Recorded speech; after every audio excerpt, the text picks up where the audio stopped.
Passons maintenant au quatrième type de fonction usuelle, c'est la fonction irrationnelle, où vous avez une racine carrée.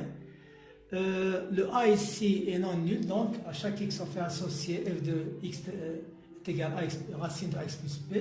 Donc vous aurez, si on pose f de x est égal à ax plus b, donc première des choses, on va terminer dans mes définitions. Donc soit un x dans R, on va chercher la condition pour laquelle le x doit appartenir à d de f.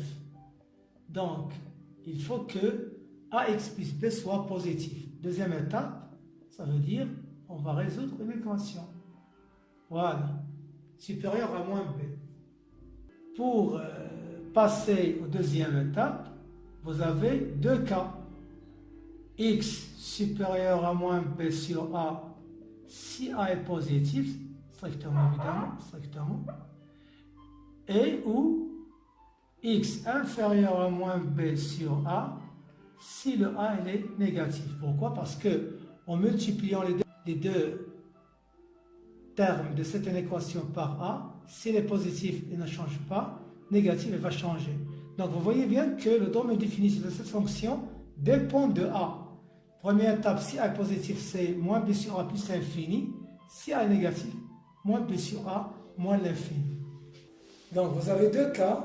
Si a est positif, vous aurez moins b sur a plus l'infini. A négatif, moins l'infini moins b sur a. Ce type de fonction n'est ni pair ni impair parce que la première condition de la parité n'est pas satisfaite. Si vous prenez un x appartenant au domaine définition, ça n'implique pas que le moins x appartient forcément au domaine définition. Donc vous avez bien une fonction qui n'est ni pair ni impair.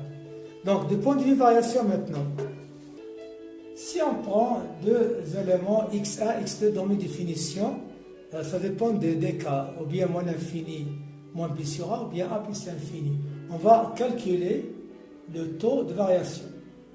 Donc en remplaçant f de x1, f de x2 par leur valeur, à ce niveau-là, on va faire le calcul suivant. On va multiplier par le conjugué de numérateur. Ça veut dire on va multiplier par racine de ax1 plus b plus la racine de ax plus b. Donc ça va être élevé au carré. Donc on aura ax1 plus b moins ax2 plus b. Et vous aurez la chose suivante. Le b va s'éliminer. On va factoriser par a. Donc on aura à la fin la chose suivante. Vous aurez le a sur, en simplifiant par x1 moins x2, sur la somme des deux racines. Encore dans ce cas, pour ces fonctions, vous voyez bien que ce qui sera responsable du signe de t, c'est a. Ça veut dire que t dépend du signe de a. Le dénominateur est positif, non nul évidemment. Donc on aura, les variations dépendent de a. Si a est positif, f sera croissante, si on a appelé ça f. Donc si a est négatif, on aura décroissante. Donc en général, on a la chose suivante. Donc si a est positif, la fonction est croissante, l'image sur moins b sur a plus infini, parce que son définition pour ce cas, c'est moins b sur a plus infini. La fonction est croissante. L'image de moins b sur a, c'est 0. Attention, ne confondez pas le moins b sur 2a du polynôme avec le moins b sur a de la fonction qui est rationnelle. Attention, ça coïncide de point de vue écriture. Mais c'est différent parce que vous avez ici moins b sur a, dans le polynôme, c'est moins b sur 2a. L'image de cet élément, c'est 0. Quand x tend vers plus l'infini, évidemment, le b, c'est fixe. Donc, c'est le a qui prend le relais, ça veut dire ça agrandit de plus en plus grand. Donc, vous aurez plus l'infini. Si vous avez le a qui est négatif, évidemment, on a dit que le domaine, c'est moins l'infini, moins b sur a. Parce que ce qui est à l'intérieur doit être positif. Donc, si x est négatif, avec le a qui est négatif, on aura une valeur qui est positive. Donc, quand x tend vers moins l'infini, le terme à l'intérieur agrandit d'une façon positive. En arrivant à moins b sur a, vous aurez le 0. Donc, c'est une fonction qui est croissante. Ici, une fonction qui est décroissante. Prenons des exemples. Si on prend deux exemples concernant les fonctions irrationnelles, on va prendre le premier type où vous avez le a qui est positif. Ici, vous avez le ax moins, donc 1x, x moins 2.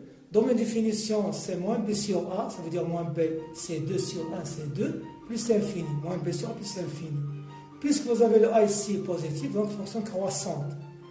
L'image de 2, c'est 0 évidemment, en général, c'est 0 ici, puis plus l'infini.